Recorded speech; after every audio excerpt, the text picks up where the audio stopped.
Alright y'all, this morning I want to talk about the conversation that Don Wells had with Brandi Neal. Brandi Neal, of course, is the mother of missing Michael Vaughan, who went missing at the age of 5 on the 27th of July 2021, 42 days after Summer Wells.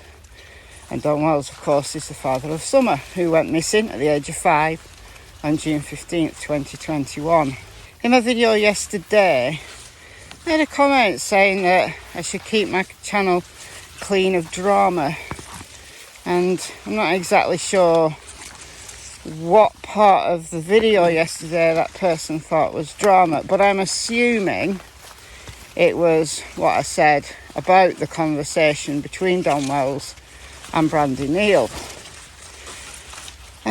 Go and check out yesterday's video. It's not been very well viewed, but as well as talking about Summer potentially being in the woods, which was the title, I also talked about Brian Koberger, Richard Allen, Michael Vaughan, Danilo Cavalcante, and it was the search for Danilo Cavalcante that has inspired me to talk about the search for Summer Wells in the woods again. And yes, I know I've talked about it lots.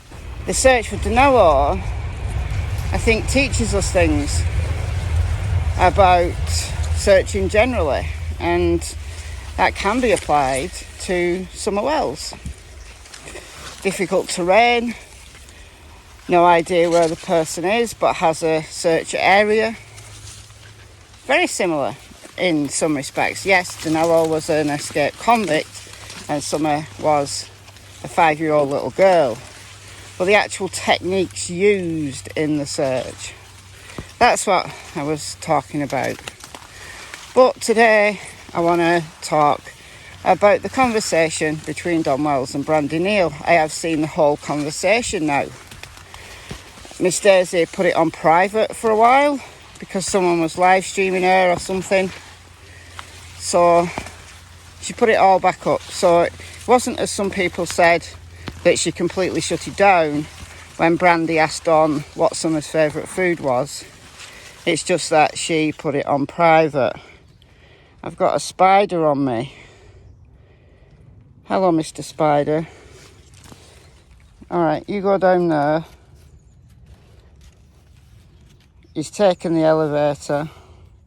Where is he gone? Is he on the floor? I think he's on the floor now. Alright, let's not step on him. Alright. Okay, so let's talk about Brandi and Don. Let's go.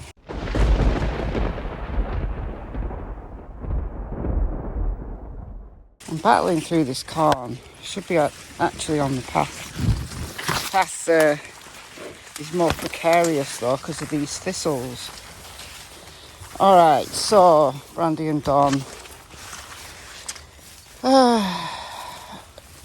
Brandi wasn't disrespectful to Daisy, as Daisy thought.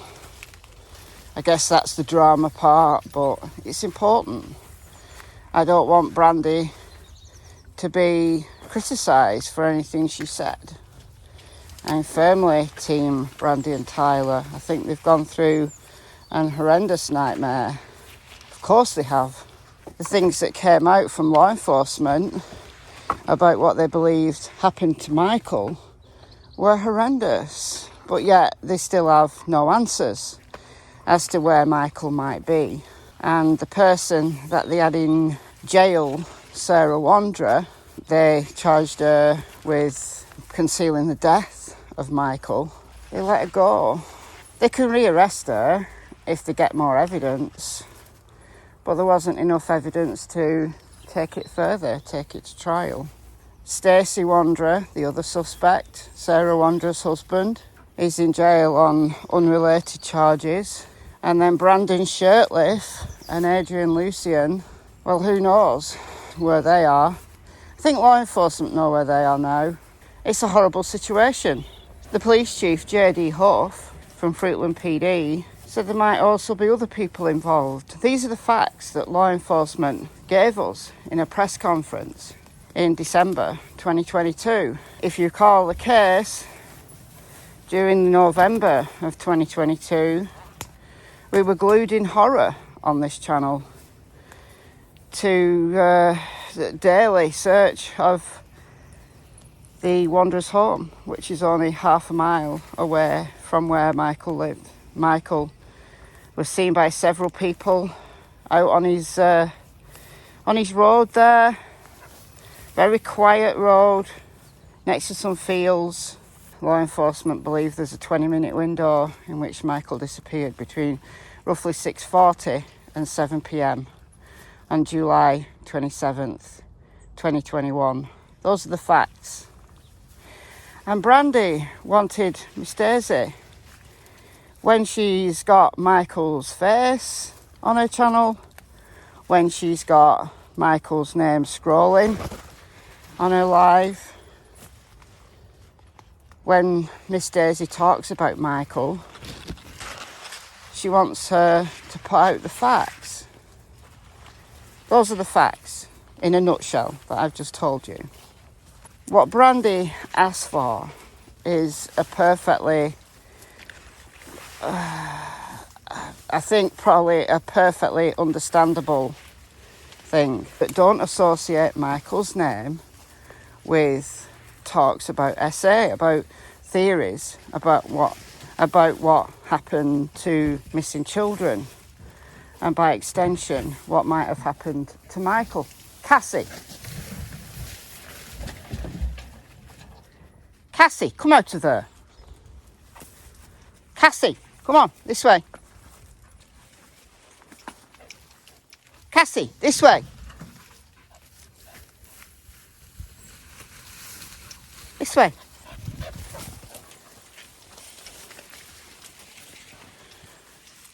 When Don was saying that someone might have been beaten and Lord knows what else, she didn't want to have that conversation,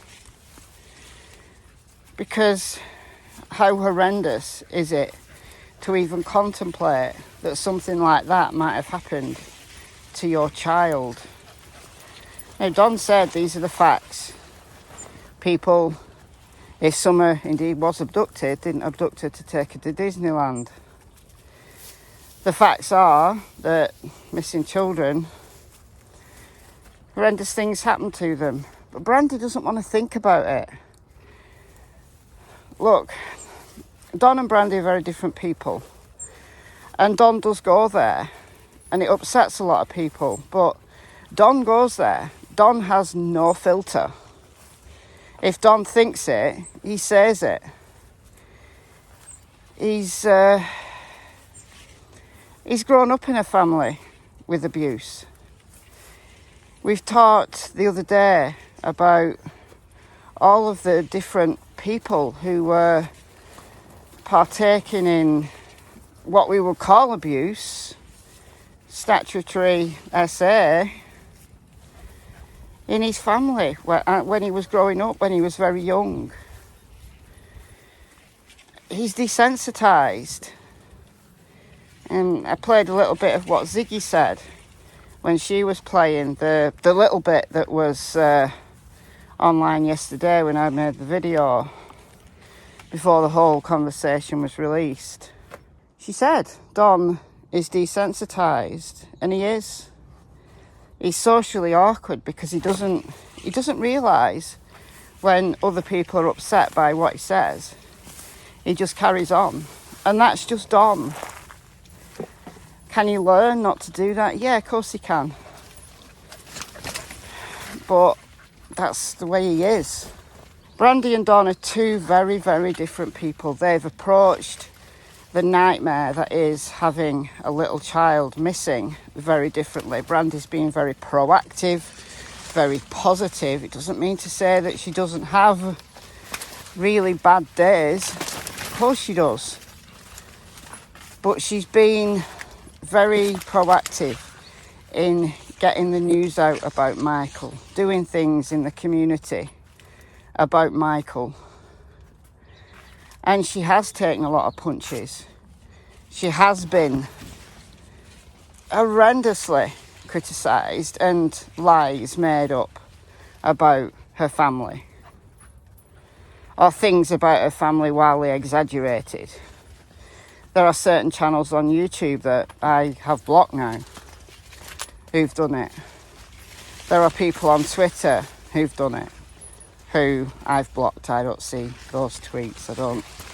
I just don't. They're just muted. I think it's called muting on Twitter. You can't say that one approach is right and one approach is wrong.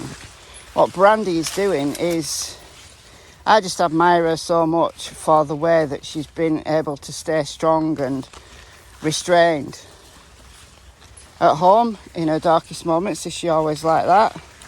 I don't know Brandy. I've only ever spoken to Brandy when she's been in my chats, when I've done live streams. But I would imagine that she has very dark and very bad days. She said in the live with Daisy and Don that Tyler had to call the cops one day because she wanted to go and batter someone's door down. That's the kind of reaction you have when you're just at the end of your rope. But to Miss Daisy, look, she wasn't attacking. She wasn't saying never talk about Michael. She was just putting in a request. And she's the mother of a missing child. That request should be honoured. That she's grateful when Miss Daisy publicises Michael's case, raising awareness for Michael's case. But what she doesn't want is Michael's name associated with SA. And she has the right to request that because she's the mother of Michael. She has the right to request that and that request be honoured. Whatever the realities might be of what happens to missing children, Brandy's request must be honoured. And when you talk about Michael, put out the facts. It's not a difficult request to honour. Just put out the facts about Michael when you're raising awareness for his case. That's it. That's it, that's all. Now with Don's a completely different animal. Don goes there. Is it wrong? No. It's very distasteful to a lot of people and it makes him look very suspect to a lot of people. But is it wrong that Don goes there? No, I don't think so. If Brandy wanted him to stop during that conversation, then he should stop. And he did stop. He did stop. And then he resumed it a little bit later. But Brandy shut it down. She didn't want to hear it. And Don did stop. And he said, well, you know, this is the reality. But not all children who go missing have that fate. Let's be clear. Not all missing children have that fate. It's one possibility of what might happen to Summer, and that's what Don thinks happens to Summer.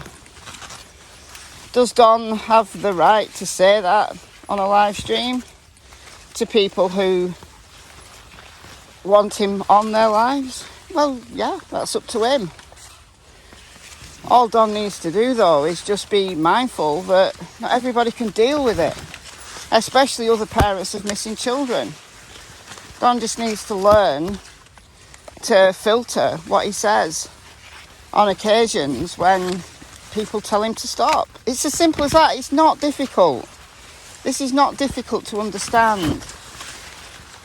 I don't know why Miss Daisy has taken it to a level where it became an argument. It didn't need to become an argument. Now, Jodisue reviewed this conversation and she picked up something that I didn't notice. Listen to this. Listen to this. Let's see. Find down what that motherfucker had notes.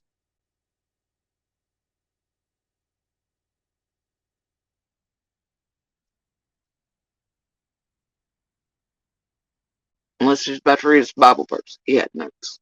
Did you hear that paper turning? That didn't sound like a magazine or a Bible or anything to me. It didn't have the sound of his coffee table toilet Sunday school magazines either. That sounded like college ruled type paper rustling there. And he did just ask her, what were we talking about? And blah, blah. Hold up. Nothing. Let's see. I'm done with those. Nothing. People anymore. Goodbye. Yeah, so that was just before Brandy joined Daisy and Don. That was when it was just Daisy and Don was answering some questions. And Jodisue's right. She's on form lately. Jodisue's right. Don had notes. He was turning pages. He was. So on this notebook that Don has about, I don't know, what happened to Summer, has he got it all written down? Has he got the script written down? Just so that he remembers it.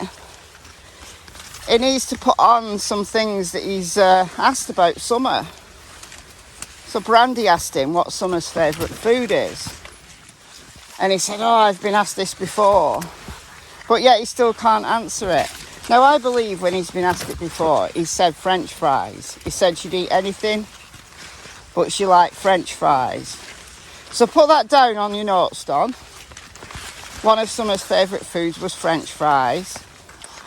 Get that down. Brandy also asked him what Summer's favourite flower was. And he said she liked all flowers. Favourite colour, he said purple. Favourite bedtime story. Well, look guys. The Wells don't strike me as a family who would do bedtime stories. I might be wrong. I'm just glad that it didn't say Ellen likes the great controversy. I would have fallen off my chair if he'd said that. I'd have had to go and have a lie down if he said that. But he didn't. He talked about putting Summer to bed. They don't strike me as a family who would do bedtime stories. Look, not all families do bedtime stories. Some kids don't even like bedtime stories. They're not bothered about stories. But they were great questions from Brandy. I know what she was getting at. She was seeing how well Don knows Summer. Like, with Michael's case, Brandy has kept a day by day, how many days Michael has been missing. 779, she said. And Summer's been missing for 42 days, longer than that. Candice in the background asked how many days. And Brandy told her, look, if Mikey had been missing, I would know exactly how many days. But look, Don and Candice didn't even know when Summer's birthday was. Do you remember that conversation? I can't remember whose channel that was on.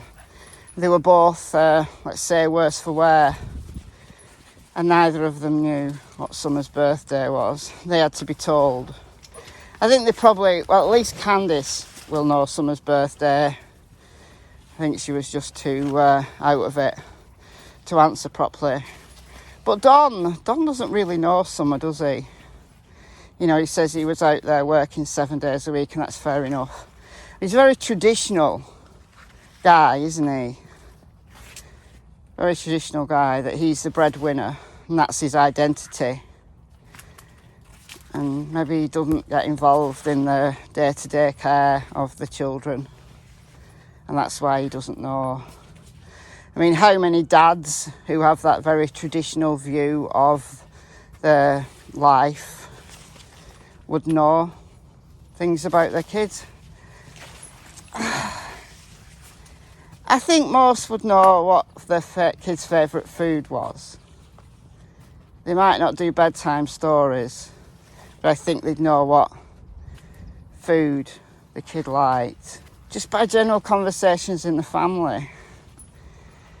Doesn't it make you think about what dynamic the Wells family must have had when all the kids were there?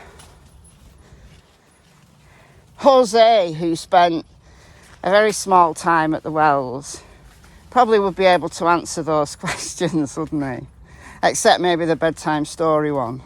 I think Jose would be able to answer. You know, the things he cooked for them. And Candice and Grandma were like shocked when a man cooked meals. According to Jose, anyway, he'd be able to answer what foods Summer really enjoyed. But Don can't. Does it mean he did anything to Summer though? Does it mean he's responsible for Summer's disappearance? No, it doesn't. No, it doesn't. It just gives us an insight. Oh dear. Anyway, I'm going to go now. That's all I wanted to say. I hope you don't think this is drama. It isn't drama. This is talking about the parents of missing children. And they don't have to agree. They don't have to have the same outlook on the case. And neither way is wrong, but Brandy's wishes have to be honoured. She's the mother of the missing child. This missing child. And if Don is prepared to go there, he has to be aware that sometimes what he says is upsetting and people don't want to hear it. And he just needs to be mindful of that. However, realistically, he wants to think and then voice. Not everybody can handle that. But does it mean he was responsible for Summer's disappearance? No, it doesn't. All right, guys, I'm going to go. These guys are waiting to have the leads put on. Right, I'll see you soon. Next video. Bye, folks.